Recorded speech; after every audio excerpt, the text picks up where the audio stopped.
Започнуваме со регионалните вести. Ова се настаните на денот. Два поголеми дефекти во водоводната мрежа ги оставија тетовци втор ден без вода.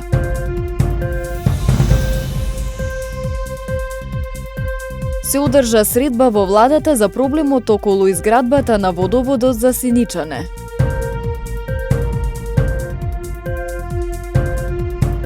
Повеќе од 60 години од планинарскиот клуб Љуботен за Илинден се искачуваат на лешница.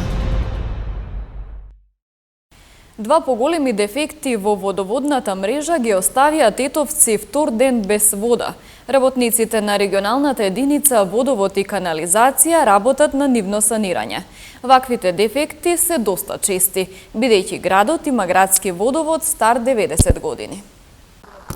Прекинот во водоснабдувањето во Тетово започна од вчера по 11 часот поради пукање на цевка во главната водоводна мрежа на улицата Цветан Димов, на која екипите од регионалната единица водовод и канализација работеа до полноќ, а продолжија и денес за целосно санирање на дефектот.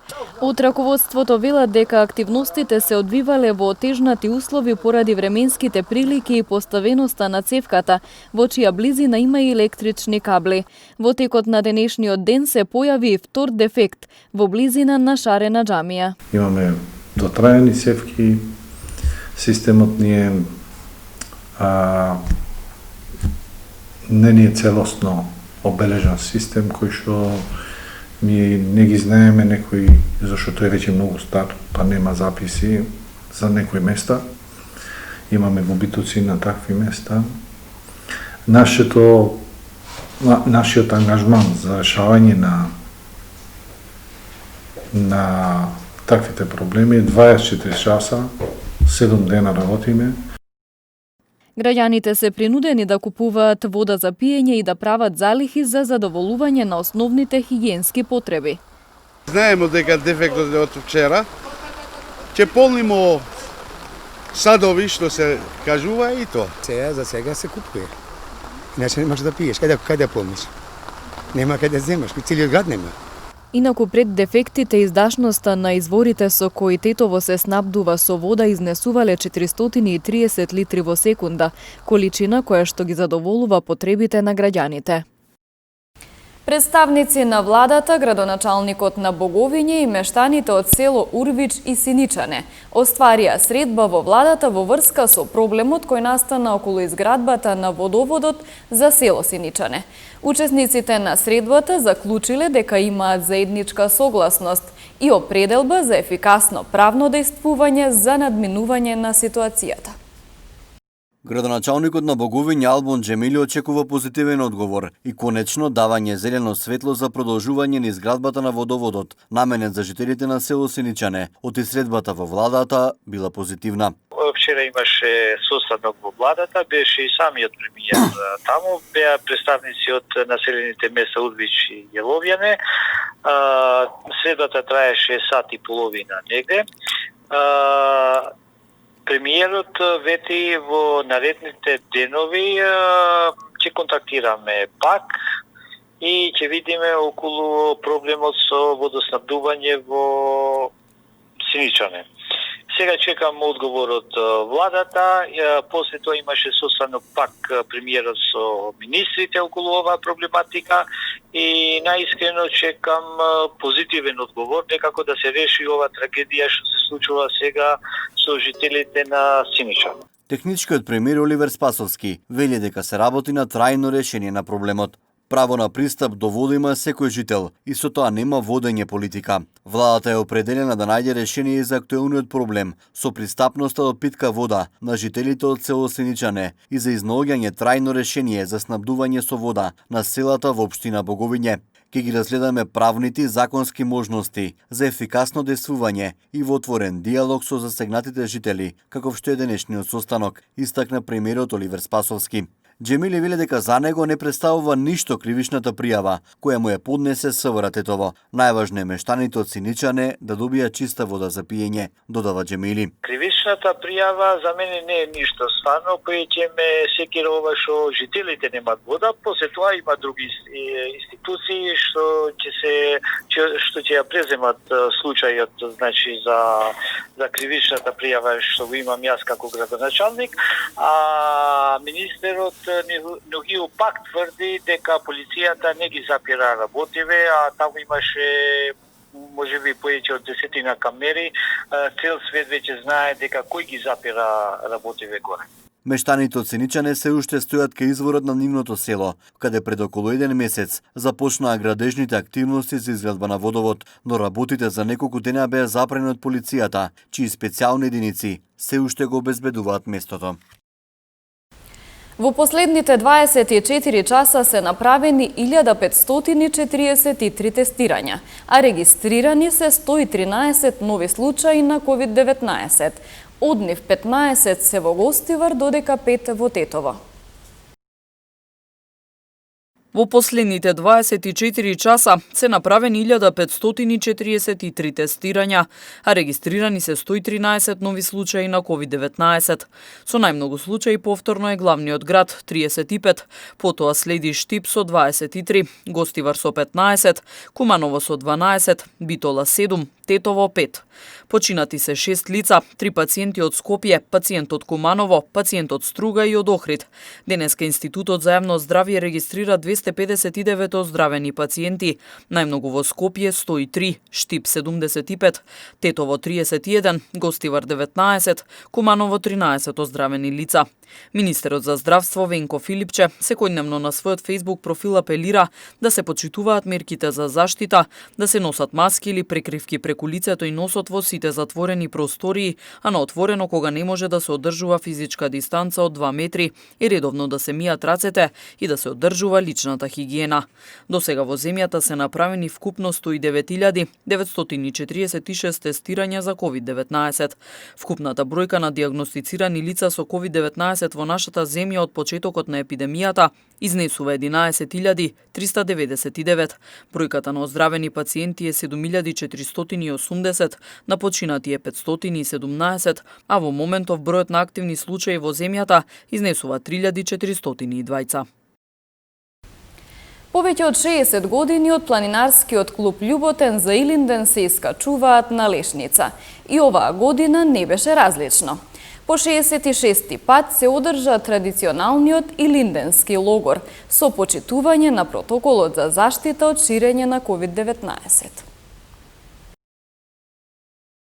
Од 1954 година па наваму од планинарскиот клуб Љуботен го организираат илинденскиот логор на Лешница и годинава празникот го одбележаа на ист начин, но со почитување на препораките од утврдениот протокол заради епидемијата со коронавирусот.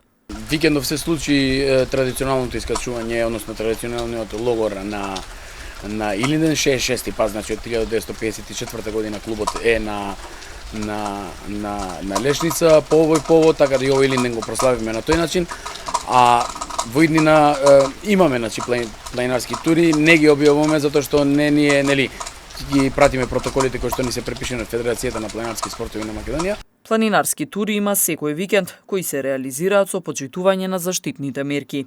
Сме ангажирани доста многу со работи кои што се поврзани со планинарскиот дом на Љуботен. Имаме веќе сме во финална фаза на негово финиширање, така да ќе бидеме повеќе сконцентрирани во следниот период, нели, во следниве 2 месеци таму и нормално дека интерни тури кои што се организирани согласно протоколите ги организираме секој викенд. Од планинарскиот клуб се постојано активни во однос на промовирањето на шарпланина и привлекувањето на туристи од повеќе места од регионот. Следуваат деталите од полицискиот билтен на секторот за внатрешни работи Тетово. Ноќеска во 1 часот и 40 минути во полициска станица Тетово двајца жители на Тетовски Челопек пријавиле дека вчера околу 23 часот и 30 минути додека се движеле со нивното возило со тетовски регистарски ознаки по регионалниот пат Тетово-Јажинце, биле намерно удрени со возило со тетовски регистарски ознаки и потоа биле физички нападнати од возачот од другиот автомобил и уште едно лице, двајцата од село Порој. Истиот ден околу 15 минути по полноќ жителот на Порој пријавил дека во непосредна близнина на бензинска пумпа во Порај бил физички нападнат од лицето од Челопек и уште две непознати лица. По насоки од јавен обвинител се преземаат сите мерки и активности за целосно расчистување на случајот, при што ќе следи и соодветен поднесок.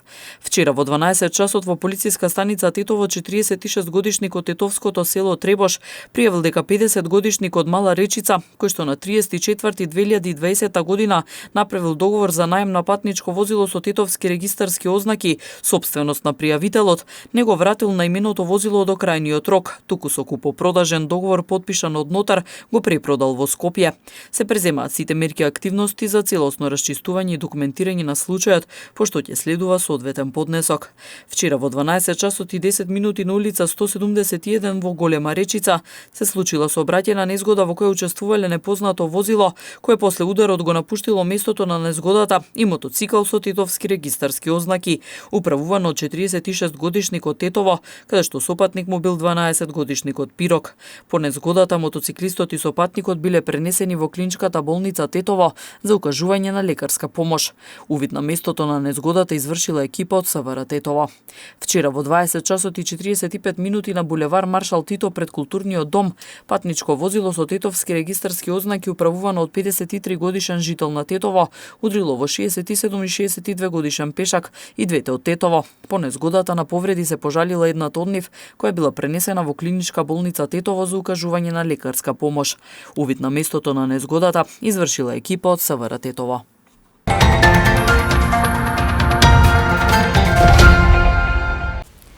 Познати се 4 екипи кои ќе играат во четвртфиналето на Лигата на Европа. Останатите 4 екипи ќе бидат познати после вечерашните дуели. Екипите на Интер, Манчестер Юнайтед, Копенхаген и Шахтјор Донецк се првите четвртфиналисти на фудбалската Лига на Европа. Интер и Гетафе на неутрален терен во Германија одиграа само еден надпревар кој го доби италијанската екипа со 2:0 со головите на Лукаку и Ериксен. Манчестер Юнайтед и по втор пат го совлада Ласк Линц, овој пат со 2:1. Стрелци за Манчестер беа Лингард и Мартијал, додека почесниот погодок за Ласк во овој двомеч беше дело на Висингер. Копенхаген со убедливи 3:0 го совлада Истанбул Башак Шехир, со што ја надополни негативата од 1:0 од првиот надпревар. Винт постигна 2 погодоци за данската екипа, додека третиот гол беше дело на Фалк. Со идентични 3:0 победи Шахтјор Донецк против Волсбург со 2 погодоци на Мораеш и на Соломон. Вечерва ќе се одиграат и преостанатите 4 надпревари од 8 на финалето, пошто ќе бидат познати сите учесници на завршницата на најдобрите 8 екипи од Лигата на Европа, кој ќе се одигра во Германија. Двојките за вечерва се Бајер Леверкузен Глазгов Рейнџерс, Севиља Рома, Базел Ајнтрак Франкфурт и Вулверхемптон Вулфс Олимпијакос.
Со временската прогноза ги завршуваме регионалните вести. Пријатно!